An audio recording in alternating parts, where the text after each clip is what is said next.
$40 में गुलाम के तौर पर खरीदा था और सैम को खरीदने के अगले साल उसकी बहन डॉली को भी $500 में खरीदा और एक हेनरी नाम के लड़के को $1015 में गुलाम के तौर पर खरीदा था। और इंटरेस्टिंगली एंड्रयू जॉनसन को गुलामी प्रथा में कुछ भी अजीब नहीं लगता था, खुद गुलाम रहे होने के बावजूद भी। इनफैक्ट जॉर्ज वॉशिंगटन के सहित अमेरिका के कुल 1800 प्रमुख ऐसे थे जिन्होंने अपने साथ गुलामों को रखा था। अमेरिकी प्रमुख थॉमस जेफरसन तो 600 गुलामों के मालिक थे और गिव मी लिबर्टी या गिव मी डेथ ये स्लोगन पुकारने वाले राजकीय आगेवान और अमेरिका की सबसे बड़ी शख्सियत ऐसे पैट्रिक हेनरी भी 65 गुलामों के मालिक थे। Number 4, celebrity culture. दोस्तों यूं देखा जाए तो हमारे इंडिया में भी सेलिब्रिटी कल्चर है, लेकिन इससे बड़ा सेलिब्रिटी कल्चर अमेरिका में है। हालांकि यूरोप में और दुनिया के बहुत सारे देशों में कोई सेलिब्रिटी कल्चर नहीं है, लेकिन अमेरिका में हर कोई सेलिब्रिटी के पीछे पागल है। अमेरिका के लोग भी बहुत ज्यादा कैमरा फ्रेंडली है। अमेरिकन लोगों को किसी न किसी जरिए फेमस होना पसंद है। यहाँ पर हर एक को ये रहता है कि वो किसी तरीके से टीवी में आ जाए। यहाँ पर किसी भी टीवी शो में आना बहुत अच्छा माना जाता है और इसलिए आपको बता दें कि अमेरिका के 25% लोग कोई ना कोई टीवी प्रोग्राम या शो का हिस्सा बन चुके हैं। Number 3, connection between red Indians and Indians.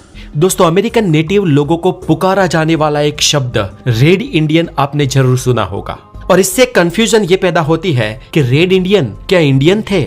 तो दोस्तों ऐसा कुछ नहीं है। हम इंडियंस और इंडोजेनियस पीपल यानी कि नेटिव अमेरिकन पीपल जिन्हें रेड इंडियन कहा जाता है, उनके और हमारे बीच कोई डायरेक्ट कनेक्शन नहीं है, लेकिन एक हिस्टोरिकल कनेक्शन है जो एक एरर, एक मिस्टेक के कारण हुआ था और ये मिस्टेक की थी क्रिस्टोफर कोलंबस ने।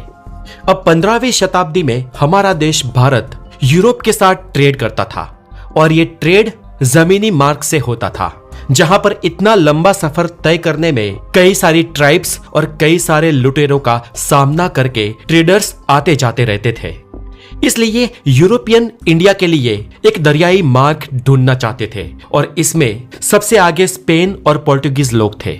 और इसी सिलसिले में स्पेन का क्रिस्टोफर कोलंबस साल 1492 में इंडिया की खोज में निकल पड़ा और वो अफ्रीका कॉन्टिनेंट पार नहीं कर पाया, बल्कि गलती से सीधा उस भूमि पर पहुंच गया जिसे आज हम अमेरिका कहते हैं। अब उन लोगों को देखकर क्रिस्टोफर कोलंबस को लगा कि उसने इंडिया खोज लिया है और वहां बसने वाले लोग जिनकी चमड़ी रेडिश थी, इसलिए उसने उन लोगों को रेड इंडियन पुकारा। बाद में कोलंबस स्पेन वापस भी आया और वो एंड तक ये मानता रहा कि उसने इंडिया यानी कि भारत की खोज कर ली है, लेकिन वो गलत था क्योंकि उसके 5 साल बाद यानी कि साल 1497 में पोर्टुगल के वास्को द गामा ने भारत को यानी कि असली इंडिया को खोज लिया। इनफैक्ट इंडिया को नहीं, इंडिया तो हजारों सालों से यूरोप में मशहूर था ही, लेकिन यूं कहेंगे कि वास्को द गामा ने इंडिया का दरियाई रास्ता खोज लिया। और दोस्तों इस खोज के पीछे भी वास्को दी गामा को राह दिखाने वाला एक गुजरात का वालजी मालन नाम का शख्स शामिल था। खैर अब हम फिर से हमारी कहानी पर आए तो मिस्टेकली कोलंबस ने जो अमेरिकन रेड इंडियन को खोजा था वो एक्चुअली अमेरिका के मूल निवासी थे, जिन्हें सदियों तक रेड इंडियन कहा गया। लेकिन आज वो लोग इस शब्द को ऑफेंसिव मानते हैं। वो लोग अपने आप को आज नेटिव अमेरिकन कहते हैं और हम अपने आप को इंडियन। अब हमें इंडियन क्यों कहा जाता है उसकी भी एक छोटी सी कहानी है। आप कहेंगे तो मैं कमेंट में ही जवाब दे दूंगा। Number 2, American national flag. दोस्तों जैसे हम हमारे नेशनल फ्लैग को तिरंगे के नाम से जानते हैं, वैसे ही अमेरिकन अपने राष्ट्र ध्वज को द स्टार एंड स्ट्रिप्स के नाम से जानते हैं। इसे और 2 नाम द ओल्ड ग्लोरी और द स्टार स्पैनर्ड बैगल के नाम से जाना जाता है। अमेरिका का ये नेशनल फ्लैग किसी एक व्यक्ति ने नहीं बनाया, लेकिन ये धीरे धीरे इवॉल्व होता रहा है। अमेरिकी क्रांति युद्ध के दौरान साल 1777 में इसके नेशनल फ्लैग में 13 सितारे थे।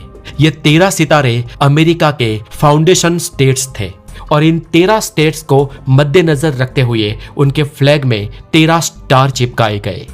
जैसे जैसे नए राज्य ऐड होते गए वैसे वैसे अमेरिकन नेशनल फ्लैग में भी बदलाव होते रहे और आज जो हम अमेरिकन फेमस नेशनल फ्लैग देखते हैं साल 1960 में अपनाया गया था, जिसमें 50 सितारे हैं और ये 50 अमेरिका के आज के दौर के 50 राज्य है, 50 स्टेट है।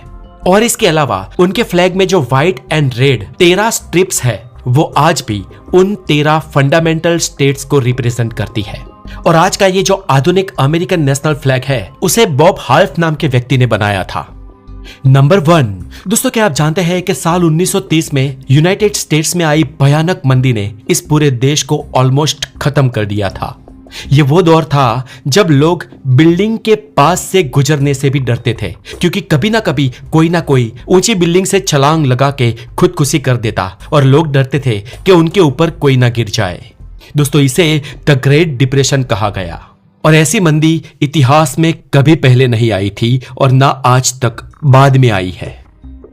इस मंदी ने ना सिर्फ अमेरिका बल्कि पूरी दुनिया पर गहरा असर डाला था और लाखों लोगों ने अपनी नौकरियां गंवा दी थी। दुनिया भर के अर्थशास्त्रियों को बहुत बड़ी सीख दी थी।